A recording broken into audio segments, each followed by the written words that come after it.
Hello everyone and welcome to another episode of Wiki Weekends, where we wind up a wiki, we take a deep dive, and we keep swimming until we find something to talk about. I'm your host for this week's episode, Lucas Holland, and of course I am joined by the forever lovely Karl Smallwood.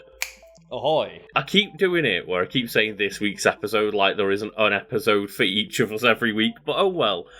As you can see from these bags, I am tired and without much sleep this episode. Shopping trolleys under your eyes. Oh, but they're carrying the weight of the world in them, mate. We are indeed. And, speaking of the weight of the world, I don't know where this segue is going, but the character that we are talking about today could probably hold up the weight of the world, Karl. And who is that? That would be Bugs Bunny. Okay, I did not know what I was like. Is this going to be an anime? And you picked the most anime of all anime characters. Bugs Bunny.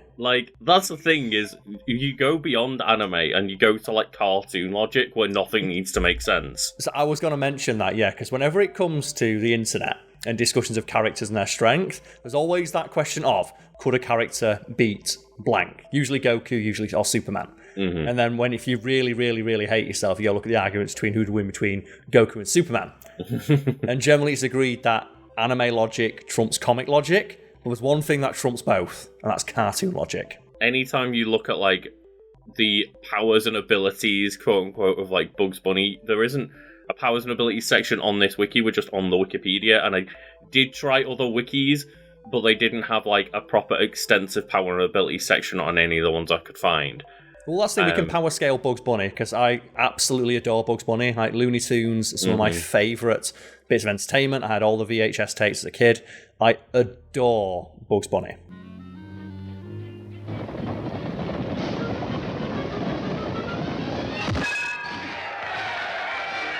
I think Bugs Bunny is maybe not necessarily the one I would have picked in terms of who's your favourite Looney Tunes when I was a kid or whatever, because Bugs Bunny's kind of the default, but Bugs Bunny is the Looney Tunes. Bugs Bunny is basically cartoons. He is just the symbol of cartoons. People say it's Mickey Mouse. No, Mickey Mouse is a symbol of authoritarian. Just dictatorship. Yeah.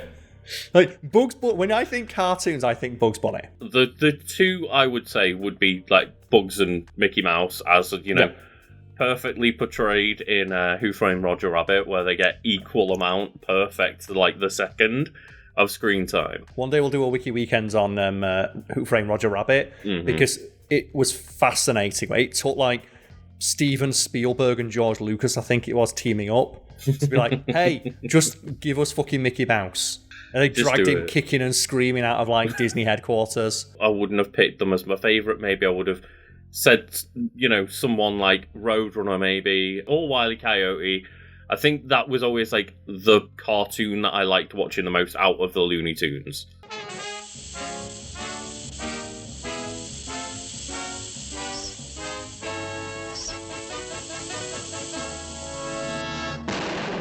For me, it's either Wile E. Coyote. I just like Wile E. Coyote. I remember as a kid I had a big Wile E. Coyote's plush, and he had posable limbs. He had pipe cleaners in his legs. He was 3 foot tall, and I remember because we could do wrestling maneuvers on him. He was really satisfying to power bomb that plush. Because when you're 7, 8 years old, you got this 3 foot posable plush. You could set him up for a clothesline. Yeah, you could. Yeah. Wile E. Coyote is what makes those episodes special, and then Roadrunner just does the me and runs away. Yeah, and I think if it's not Wile E. Coyote, it's Daffy Duck. Hey, psst. Whoever's in charge here.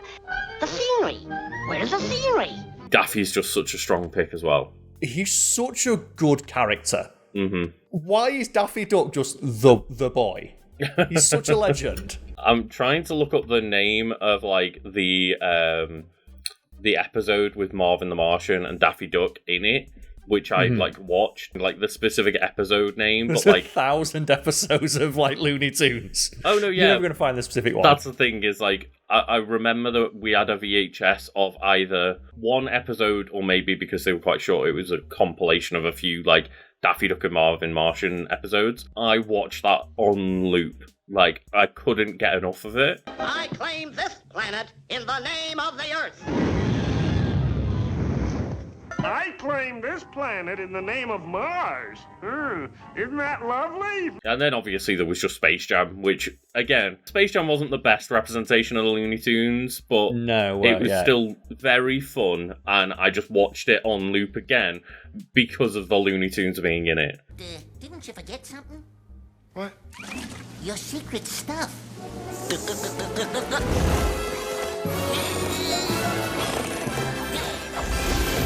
Infamously, Chuck Jones, one of like the lead creators of Looney Tunes, absolutely hated Space Jam, and his reasoning was Bugs Bunny could have solved that plot in 5 minutes. Yeah. And the joke that I always make when people say, well, how could Bugs Bunny solve an alien invasion plot in 5 minutes? Under Chuck Jones's stewardship, Bugs Bunny was able to condense a 3.5-hour opera into 3 minutes, and he won an Oscar for it. If he can condense an opera into 3 minutes, he can, solve, the problem of Space Jam in 5. Like, he just would have, dressed up as a wacky character and convinced them to not invade or something like that. Look, yeah, like Joe just did when he won World War II. Luke, never forget, there was those World War II propaganda cartoons with Bugs Bunny in, where he burrowed all the way to Germany, and he dressed up, and I think he dressed up like Goering, or I think it was Goering, and kicks Hitler up the arse. A true American hero.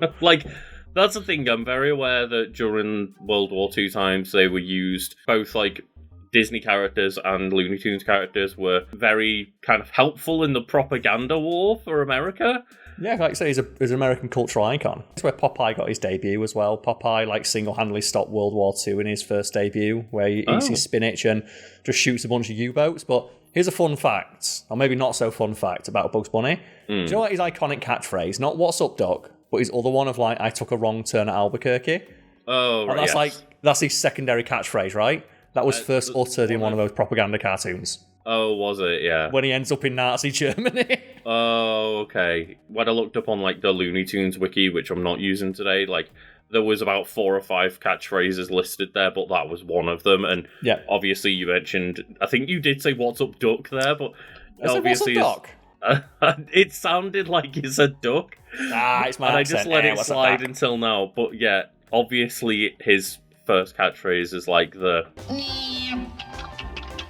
What's up, Doc? I'm not going to put emphasis on that myself, because I don't want to do... try to do that justice, because you can't beat Mel Blanc. That's the man of 1,000 voices. Mm-hmm. And we will get to the voice actor of Mel Blanc and potentially other voice actors later, but for now, Bugs Bunny is a fictional character created in the late 1930s at Warner Bros. Cartoons, originally Leon Schlesinger Productions. I think Schlesinger. Schlesinger, right? Yes. Like I said, I love I've watched all the documentaries and stuff on the making of, and they're really fun. I fucking love Looney Tunes. And was voiced originally by Mel Blanc. Bugs is best known for his featured roles in the Looney Tunes and Merry Melodies series of animated shorts. Yep. The earliest iterations of the character first appeared in Ben Hardaway's Porky's Hare Hunt, and subsequent shorts before Bugs' definitive characterization debuted in Tex Avery's A Wild Hare in 1940. Yeah, because there was just some generic rabbit character in some of the early Merry Melodies. Oh, this rabbit character's kind of cool. Let's expand upon him. Yeah, and it's you look, and I'll put a clip or a picture in a minute of the original design in that Merry Melodies, and you can clearly see there's elements of Bugs Bunny and Porky in those character designs, but they're really not refined yet.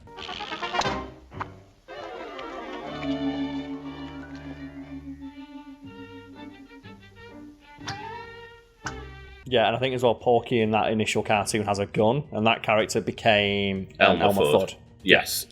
So you can clearly see Elmer Fudd and Porky in that design, and they've been split, and they've got Porky and Elmer Fudd, and it's not often that you see Porky running around hunting rabbits with a shotgun. No, is well Bugs Bunny the perfect cartoon character? I mean, maybe. It's so simple a design, but because he's one of the OGs, it's timeless. Like I said, 1930s is when this character debuted. If you show a kid a picture of Bugs Bunny from that initial Tex Avery short, they'll recognise that as Bugs Bunny. Yes, And yeah. that was like nigh on like over half a century ago. Like, I will say that the first appearance in A Wild Hair, Bugs Bunny is a bit weird looking, but still looks close enough to Bugs Bunny that you'd recognise it. Yes. Same with like the voice. Like the voices, there's been very few changes to the voice and mannerisms characterisation of Bugs Bunny since the 1940s. Bob Givens, Chuck Jones, and Robert McKimson are credited for defining Bugs' design, but it does say later that like quite a few people were involved in his creation. Bugs is an anthropomorphic grey and white rabbit or hare who is characterised by his flippant, insouciant... I don't know that word. Insouciant. Insouciant. I've never heard of that word, but thank you, Karl. Presumably that's the word you're trying to say, right? Yes, that's what it does say, but I've never heard of that word. Do you know what that word means? No, I just know when people try and pronounce it wrong. Because Right, I had to do all those like not Wiki Weekends, those top tens, and that was like a word a writer kept using. Mm-hmm. I'm just I'll like, double yeah, check for cool. you. It just means casual lack of concerns. It's nonchalant. Right, yeah. So, You can say nonchalant if you want. okay, yeah, cool. Like, you know, we're all learning here today, everyone. He is also characterised by a Brooklyn accent, his portrayal as a trickster, and his catchphrase, "What's up, Doc?" Through his popularity during the golden age of American animation, Bugs became an American cultural icon and Warner Bros. Official mascot.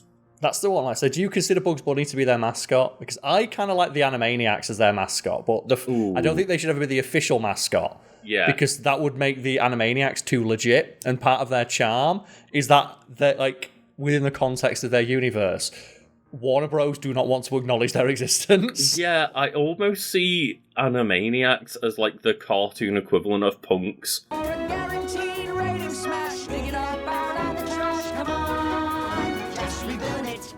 They're like fighting against the system kind of thing, whereas Bugs is like a mascot, but I don't think of him as like the Warner Bros. Mascot in the same way that I think of Mickey Mouse as the face of Disney. I think Bugs Bunny is like his own character. Like Bugs Bunny, I see him as being a distinct entity from Warner Bros., whereas I see Mickey Mouse as being synonymous with Disney. It's hard to explain why, but just there's something more legit about Bugs Bunny as a character.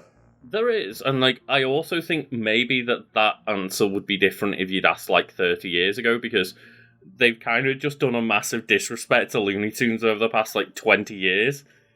Warner Bros.' dismissal of the Looney Tunes is so baffling, considering that the company was literally built by Bugs Bunny shorts. Bugs Bunny built that company.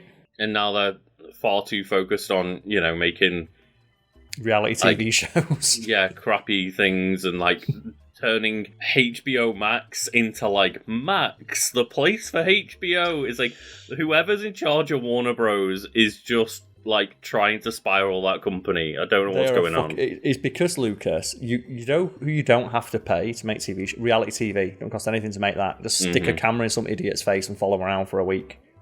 You know what'll make more money than releasing a legit, like, was it a Wile E. Coyote movie? The Acme movie? Completely finished. Yeah. We could just completely bin it after getting really good feedback and finishing the project, but we can just write it off and never release that movie instead. Yeah. I think as well it got to the point where they literally deleted it. It's not just that they shelved it, it's like for tax reasons they had to delete it and it could never see the light of day. Because otherwise they could write it off on taxes and then later release it. So you can't do that because that's fraud. Yep. So they have to delete everything. And if people aren't aware of it, go and look it up properly, because it's a fascinating story. Yeah, maybe that's another entry for a Wiki Weekends. Yeah, it's infuriating. Of like, we were getting, I believe it was called like Wile E. Coyote and Acme or something like that. Yeah, it's Wile E. Coyote suing Acme for all the fucking things he's bought from that have gone wrong. And it was finished or near upon finished, and it got excellent feedback. Basically ready to go, and it's gone. It's gone from the world. Because David Zaslav just wants to run the company into the ground for short-term profit. Like the idea of, we're going to stop putting films on HBO. HBO literally stands for Home Box Office. And he said the focus shouldn't be on movies. For a service called Home Box Office. But presumably that's why they're walking away from the HBO branding and turning it into like Max and all this, because then it seems less weird. but a baffling idea considering HBO has such like respect within the industry, and it's like a mark of quality. Like HBO's where you get the good. That's why like we got The Sopranos and stuff on. That's like the prestige, right? Is HBO. Yeah. How about we just fucking run it into the ground? But anyway, Bugs Bunny has starred in more than 160 short films produced between 1940 and 1964. He has since appeared in feature films, television shows, comics, and other media. He has appeared in more films than any other cartoon character, is the 9th most portrayed personality in the world, and has his own star on the Hollywood Walk of Fame. Yeah, that's why I see Bugs Bunny as being more legit than Mickey Mouse. Like, Mickey Mouse might have the money and the power and the authority and, a small private army at his disposal, but Mickey Mouse is a corporate mouthpiece. He has an empire, yeah. Like, Bugs Bunny is a... Do you know, like the same way like the Muppets, where people treat the Muppets like real characters when they're in interviews and stuff? Mm-hmm. As people say, like, Kermit the Frog is not a character, that's just Kermit the Frog. Yeah. Miss Piggy is Miss Piggy. Bugs Bunny's like that, I feel. Yeah. Like, he's not a cartoon character, that's Bugs Bunny. I guess unsullied isn't the right way to put it, because Bugs Bunny has been sullied in certain ways in terms of, like, Space Jam 2, A New Legacy. Like, watching that movie and seeing the non-Looney Tunes in it, and seeing that, just again, the disrespect that they put on it, where he, like, falls into the shit universe that is, like, the Looney Tunes world. Pete, send this clown to the rejects. Wait. Yeah, the thing that built Warner Bros. Empire. Great. The thing that built Space Jam. Like, the thing that people went to see Space Jam for was not Michael Jordan's fucking acting, was it? No, it was because... funnily enough as well, that show was inspired by an ad. We'll get to that, yeah. Yeah, there was like a famous series of ads where it was Bugs Bunny playing basketball.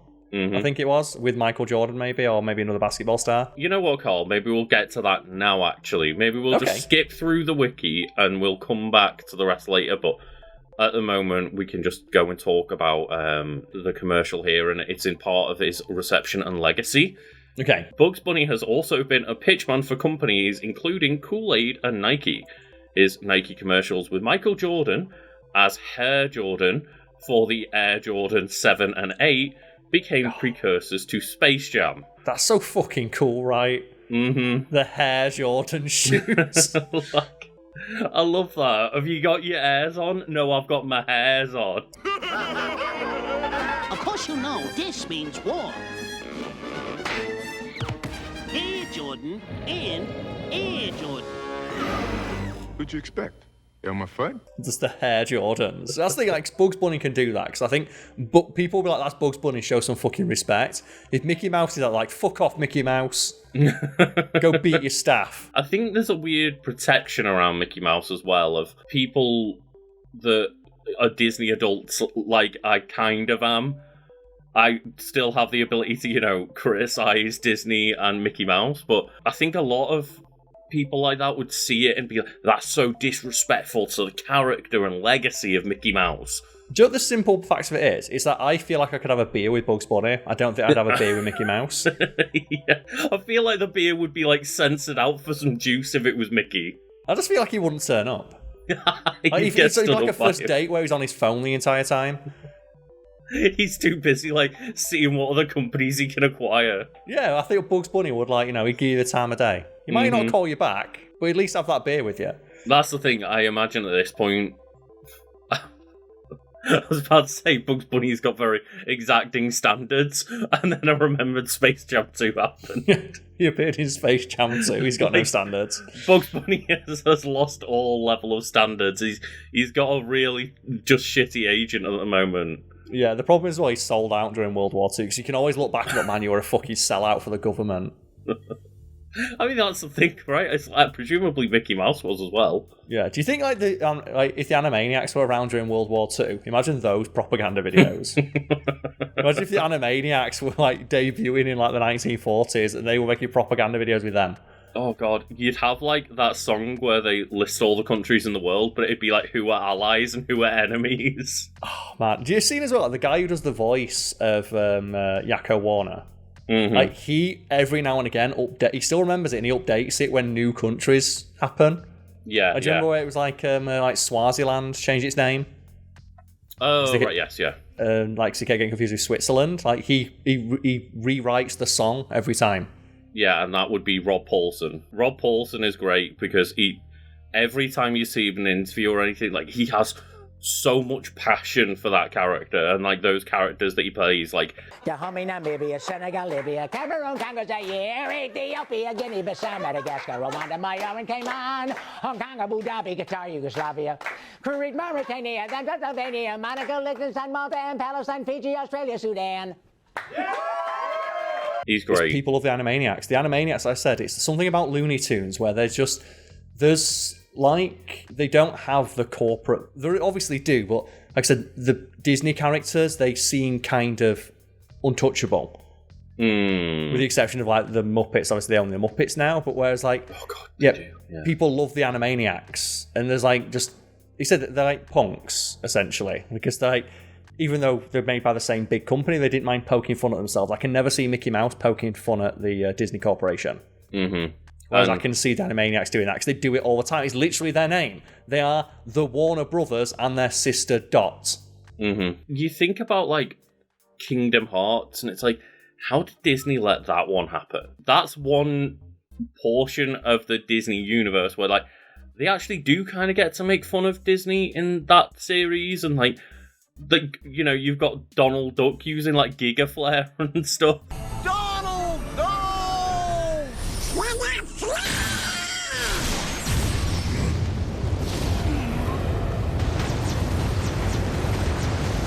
Yeah, but I think, like, in canon, they think Donald Duck can actually do that. That's the thing. Is it like that Disney see that as them legitimizing Disney rather than making fun of it?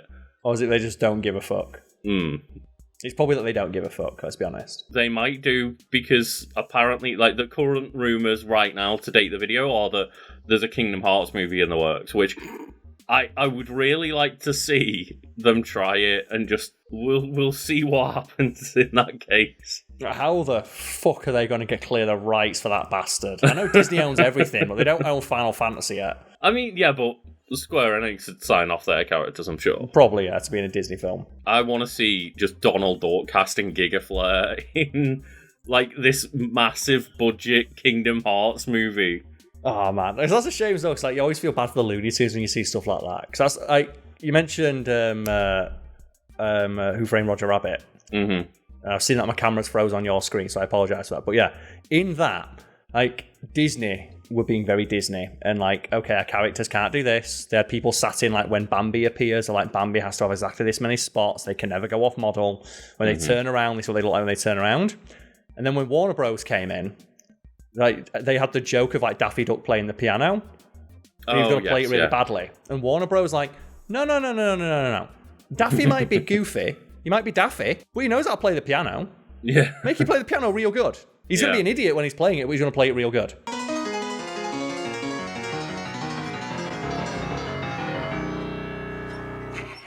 Daffy's one of those characters where I can imagine them as being both completely competent and completely incompetent at any random skill. Well, the joke was going to be that, like, Donald Duck was playing the piano perfectly, and Daffy Duck wasn't. And Warner Bros. Like, no, fuck you, Disney. Our duck can play the piano too. It's like, you look at Donald Duck and you go, that duck can't play the piano. Well, the thing is that we know as well, like, he can barely fucking talk. Yeah. Well, that's like a reference to one of my favourite Bugs Bunny skits, where it's him playing the piano. The one of Bugs Bunny playing the piano, like, one of my favourite just animation cells ever is Bugs Bunny rearing up to play the piano when he goes, like, really serious and stiff. That always creases me. Doesn't he have, like, the tux on when he's playing the tux, it? Yeah.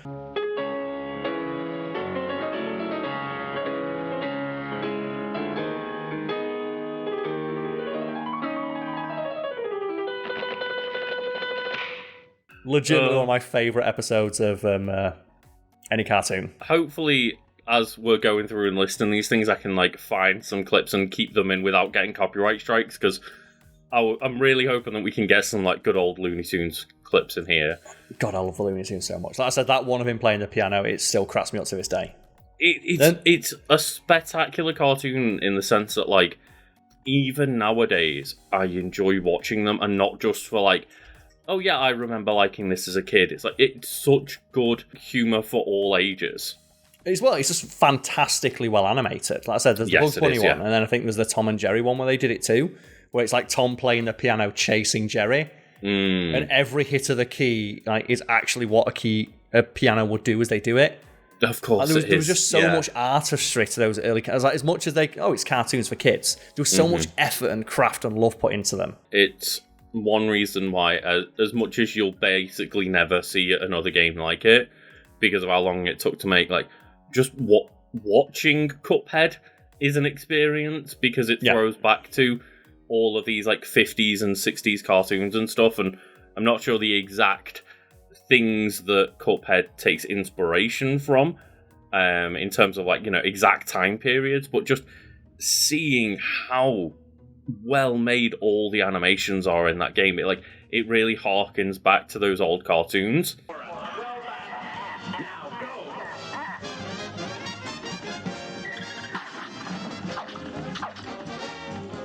I think it's like rubber hose animation is the specific thing. I think like Popeye, which is another great series of cartoons from like the early. That was it's Fleischer Animation who did those. Yes, yeah, and like, again, you think like black and white, like not really. Is there really that much like good stuff in there animation wise?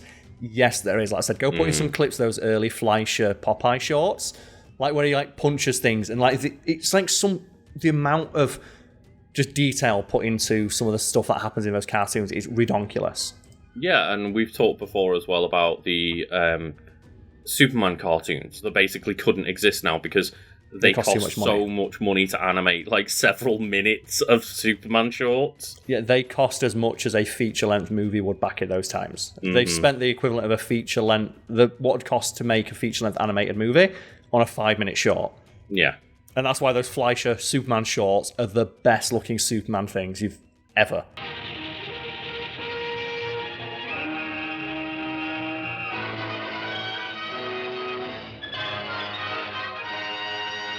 I just wish so much of this content was easier to access in high quality.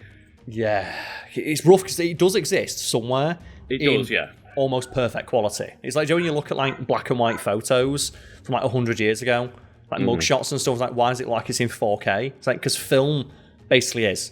Like when they remaster films from the original film negatives, and it's like I think a film negative, you could technically upscale it's like 16K or something like that because of the level of quality that's in one. Yeah, that's the thing, is like, because it just captures light directly, it's not got a specific resolution. Like, it essentially means it can almost be upscaled to an infinite degree. It can't be, obviously, like, it can't be, but it near enough can for the sake of how much the human eye can see. Yeah, it's like you think about how small a piece of film is and like think about how big a cinema screen is. It's the same with like those animation cells where the quality is like near enough perfect, and if they're stored in decent enough conditions, they will last forever and still look as good as the day they were drawn. And that's the problem, isn't it? Is like if they are stored correctly, and also it's very dangerous to store film because of how highly flammable it is. So there's a lot of film that has like either been destroyed accidentally or degraded a lot over time. Yep. And there's very few places in the world you can store it properly. Like one of the few is in salt mines. So there's a bunch of salt mines in Romania where a load of film was stored. That's where they found like the director's cut of like Event Horizon. He was like stored in a salt mine in Romania because it's so dry that the film won't rot. Oh, cool! Yeah. It's also where they store all of the WWE tape negatives. They're stored in the Catskill Mountains inside of a mountain in a bomb-proof container. Because, like, the dryness, it absorbs all moisture, so it keeps the tapes dry. I like how we were talking about, like, you know, prestigious films on film and, like, cartoons that, you know, we want to see that in, like, the highest quality. And it's, like, also, like, WWE, they are still significant, don't get me wrong. The thing about WWE, though, is that because they own everything. Like, one of the things that Vince McMahon did when he got famous and rich is he bought out other wrestling stables and got all of their tapes. Yeah. So there's essentially like almost 100 years of like wrestling history. hidden away in a mountain that no one's allowed to access. That's owned by a billionaire. And it's like, fuck you, Vince McMahon. He's like, that's a horrible thing because we can't watch it, but a great thing because they're preserving it at the same time. And it's like, because the moment you take that out of that vault in that mine, it starts degrading. Immediately, yes. Yeah. It does say here, going back to the Hair Jordans, that as a result of the ads, he spent time as an honorary member of the Jordan brand, including having Jordan's Jumpman logo done in his image. Like, the thing is, though, no, that's Michael Jordan was allowed to use Bugs Bunny's image. Let's be real. Yeah. Let's be real. And I bet that logo's so I bet they'll be worth a fucking fortune now. Yeah, like the Toon Squad 10s. Just speaking of like something worth a fortune, I'd wish I got. Like, I am not a sneakerhead at all. I don't care about sneakers. Like, I like some, I like a nice boot maybe, or some like, I'm more into, the Vans and the Converse and that kind of style shoe, but man, I would like a pair of Hair Jordans of just... There is just something about the Air Jordan shoe. Like, Jordans just look so fucking good. Well, I don't know what like it is the about look the of design. Jordans. I don't like them. You don't like them? They're just... I think they look amazing. But like, I want to get a pair, but they keep... Whenever you see them on sale, they get snapped up immediately. Yeah. The sneakerhead community is on it. That's the thing. I don't want an Air Jordan, but I do want the Hair Jordans. It does say, like, as part of the 30th anniversary of Jordan brand in 2015, Nike released a mid-top Bugs Bunny version of the Air Jordan 1, named the Air Jordan Mid 1 Hair, along with a women's equivalent inspired by Lola Bunny, called the Air Jordan Mid 1 Lola, along with a commercial featuring Bugs and Ahmad Rashad. I'm looking at them now, and they all look amazing. Yeah, I don't want an Air Jordan, but I do want a Hair Jordan, because I'd just be there like, hey, look at my logo. It's got Bugs Bunny on it. Here's the thing. It's like, I'm not a hype beast or anything like that, but there's just something about the idea of some of the collaborations that shoe companies do. Like, I don't give a fuck if they do a collaboration with like Machine Gun Kelly.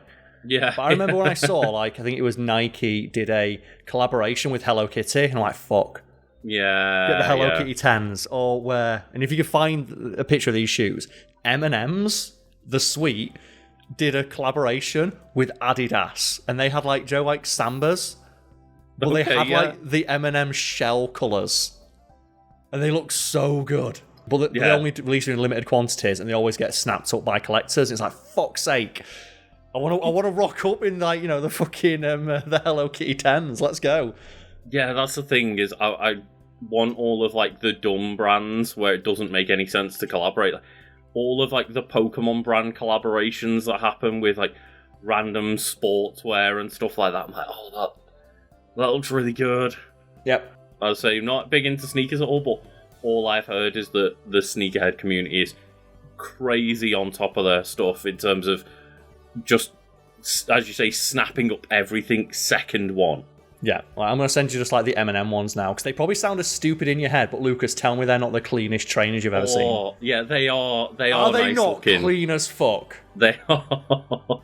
Like, imagine them with a pair of, like, just like nice light blue jeans and a crisp, like, don't they look so fucking good? The thing with those is, as well, I'd like to have gotten all 6 so that you could mix and match the colours. Well, that's what I was trying to do, and it's like, god damn it. Like, imagine wearing them, but you could wear, like, a red one and a blue one at the same time. What was the thinking, yeah. Mm-hmm. You can't mix them all up. That's how they get you. It's like, remember the Dragon Ball one that went super hard? Yeah. Or those Dragon Ball like, Adidas's, and they had, like, they had Goku's colours. Mm-hmm. Like the orange and the blue, and they look so fucking good. It reminds me of the Frieza Swatch watch that you've got. I have that, yeah. So when my friend got engaged, because me and him, we bonded over Dragon Ball. Mm-hmm. Like, it's tradition, like, when you're the best man, like, you get a watch. So I've not heard that before, but fair. Usually it's like, I think when someone gets, not the best man, when you get married, like the woman gets a ring. Generally, it's like you buy the guy a watch. Oh, a piece of jewelry that he can wear as well. Traditionally, anyway. So I got him and me matching Swatch watches that were official collabs with Dragon Ball Z. So I have a Frieza one, he has a Goku one. And it looks clean, yeah. Yeah, when we go on nights out, like he wears the Goku watch, I wear the Frieza watch. It's like, yeah, boy, let's go. Carl, we spoke a bit about the legacy, but we'll continue here. That in 2002, TV Guide, not that I think that their opinion matters more than anyone else, but hey-ho, They're the people who were quoted. They're the people who were quoted, yeah. They compiled a list of the 50 greatest cartoon characters of all time as part of the magazine's 50th anniversary. And can you guess where Bugs Bunny got listed? He's got to be number 2, right? First one's going to be Mickey Mouse. Number 2 is going to be Bugs Bunny. Bugs Bunny got number 1, Karl. I was about to say, is it going to be number 1 because like Mickey Mouse is so prevalent? But it's like, of course he got number 1. In my heart, he's number 1. But I was trying to be like pragmatic. Of course, because Mickey Mouse is the bigger character nowadays. Obviously, this is 2002, where Bugs Bunny again got a bit more respect and just actual releases. I still think Bugs Bunny is number 1 in my heart, but like, it's hard to argue with the legacy that is Mickey Mouse. Yeah. Also, Lucas, I'm going to send you one last trainer. Here's like the Goku blue Nikes. Oh, with like the translucent sole as well. Oh. The thing is, though, how much are you now thinking? Well, that's what got me. I wasn't really into trainers or shoes until a friend of mine rocked up in a pair of like bright blue Jordans. Mm-hmm. I was like, where'd you get? And that's the thing of like, it's like Beatles songs. Do you know what I mentioned that joke like in a few videos ago? Of like, even if you'll say you're not a fan of the Beatles, then one song gets you. Yeah. It's like, you'll say, oh, I don't really care about that, then one collaboration or trainer will get you like, fuck, they look so good, I want those. Yeah, that's what I mean, is I'm not into like trainers or sneakers, but I am into the dumb brand collaborations that they do. And that's what got me. Mm-hmm. That is what got me when like my mate rocked up in like because I think he got a pair of black. He also got the Goku Adidas's and he was wearing them. And I'm like, I'm so fucking jealous that you got the Goku Adidas's. Oh, Luke, I want to send you one more because I know that you will like these. The Trunks Feeler collab. I'm not as hard on them. You know, to be honest, the Trunks one. Okay, I think they look pretty good. I'm not the biggest fan of those. No, they're a bit too like chunky for me. Like they're that weird thing of like they're chunky, but they've not committed fully to being like extra chunky. They're chunky but not funky. How about then the golden freezers? When you gotta rock up, just when you got a stunt on someone, you gotta rock up in the golden freezer 10s. I like the colours, but maybe I just don't like Feeler. That's the Feeler's like, it's one of those brands where they're really trying, but they're not gonna make it. Yeah, they're not quite as clean looking. Going back to our TV guide here. Yep. One of the editors talked about the group that created the list. The editor explained why Bugs pulled top billing. He said, his stock has never gone down. Bugs is the best example of the smart aleck American comic. He is not only a great cartoon character, he's a great comedian. He was written well. He was drawn beautifully. He is thrilled and made many generations laugh. He is tops. Yeah, I can see that. A weird note here. Okay. Some have noted that the comedian Eric Andre is the nearest contemporary comedic equivalent to Bugs Bunny. I can see that Eric Andre does conform to like Looney Tunes logic. I reckon if Eric Andre did a skit where he drew like a tunnel on a wall and walked into it, I'd believe it. Yeah, it says they attribute this to their ability to constantly flip the script on their unwitting counterparts, which I do understand. Yeah. That was always Bugs Bunny's ability, wasn't it? Where you mentioned earlier cartoon logic. For anyone wanting a descriptor, why does cartoon logic trump like anime logic or like anime power scaling? Is because cartoon logic means the character can do anything they need to do. The proviso usually being if it's funny. Mm-hmm. So think about like Bugs Bunny has a gun pointed at his face. Yeah, and he puts his finger in front of the gun. The reason that Bugs Bunny is able to stop the gun going off is not because Bugs Bunny is super strong. It's because it's funny if he did. Mm-hmm. And by that logic, he can do anything as long as it'd be funny. Same as, like, getting the shotgun and tying it up into a bow. Yeah. Like, that's just... He's not got the strength to do that normally, but he has the strength to do that when it's funny and needed. Yes. And because, like, he has universal medium awareness... Mm-hmm. He looks directly at the audience and says, well, isn't that something? Yeah, he does have the ability to break the fourth wall, which is obviously, in most forms of media, like, the most broken thing ever, because you can be aware of being in a universe and what laws it has and how to break them. Yeah, not to mention he has reality warping abilities as well. Mm-hmm. I get the comparison, I just didn't expect... the comparison of Bugs Bunny to Eric Andre in a Wikipedia page. Isn't that very on brand? Yeah. No one, you don't expect Eric Andre, and then he just comes in and kicks your ass. And I'm just going to use this as an excuse to put in the Lance Reddick clip, because that's the one time where Eric Andre didn't have the ability to, counter his opponent. Lance Reddick just one-upped him. Is that where he does? He puts, the slave anklets and the LeVar Burton Star Trek visor on, and just comes out on stage naked. And just to be the most, weird flip that Eric Andre did not expect at all. He pretends to storm off set angry at Eric Andre, like a lot of people do on his show. And, you can see the genuine fear in Eric Andre's eyes when, Lance Reddick just punches the table in anger, leaving, and he, actually gets scared for a second.